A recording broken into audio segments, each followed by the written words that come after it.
जी अस्सलाम वालेकुम दोस्तों, तुस वेखदे पे यूट्यूब चैनल पंजाबी मुहब्बतां। मैं तुहाडा मेज़बान मुदस्सिर अब्बास बलोच।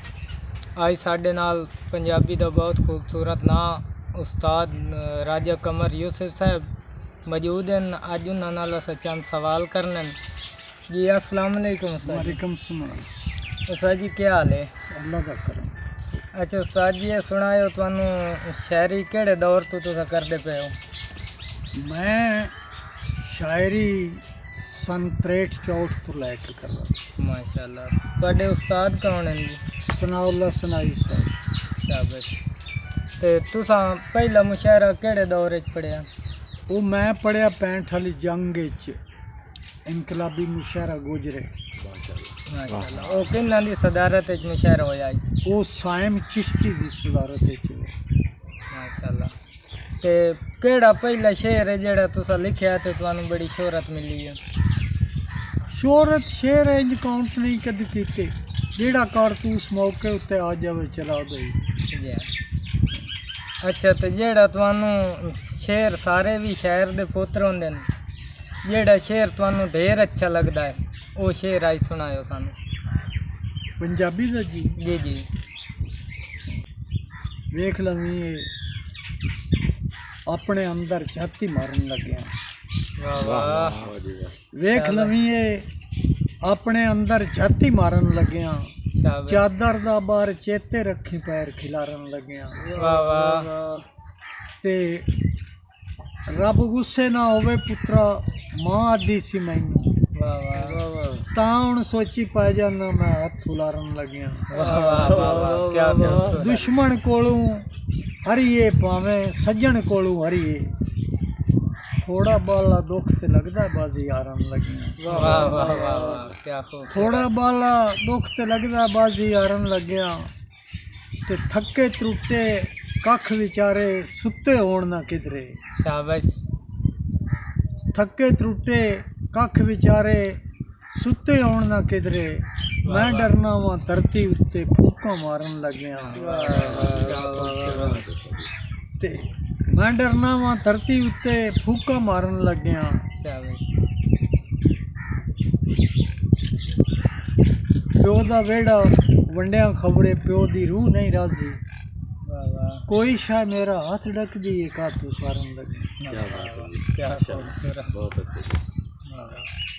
अच्छा सुनाए उस्ताद जी, तुहाडे इस टाइम हुण चौखे शागिर्द हैं? शागिर्द बेटे मैं गिने भी एडे कदी नहीं, ते 12-15 शागिर्द हैं मेरे। वैसे भी थोड़े गोश गुजार करना चाहना कि जेड़ियां चीज़ां चौखे बच्चे देन उन्होंने बच्चे कीमती नहीं होंगे।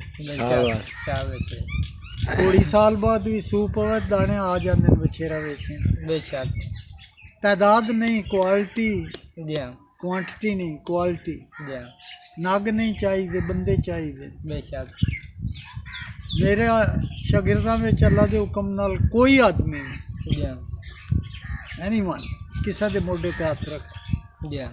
वो अपना दीवा बाल रहेगा मुशरे। हर दौर च हर शायर किसी ना किसी शायर दा फैन होंदा है जिन्हों ढेर पसंद होंदा है। तुहानू पूरे पंजाब विचों केड़ा शायर ढेर पसंद है? उन तो सारे अजीज हैं। तू बुढ़े बारे मेरी 751 कराऊंगा उन्होंने नाल। मैं प्रोफेशनल उर्दू का लिखा रही हूँ। शाबाश। बड़े मेलियां च जान वाला लाहौर शौर इस्लामाबाद जी जी। ये तो मैं उन्हें साड़ फक्कण वास्ते पंजाबी लिखी। अच्छा माशाल्लाह। सारे शायर अच्छे मेरी नज़र जेड़ा एक शेर लिख लेना वो भी बहुत प्यारा माशाल्लाह। अच्छा साढ़े नाल मौजूद हैं जंग तो भाई शराफत अली शैद साहब। जी जी। ते इन्हानू तुसा एक अपनी गज़ल सुनायो ते इस तो बाद इजाज़त लेने तो छोटी जी बैर दी गज़ल जी। कि जागे च गत्ती डंड ते नहीं ना। वाह वाह। शाबाश।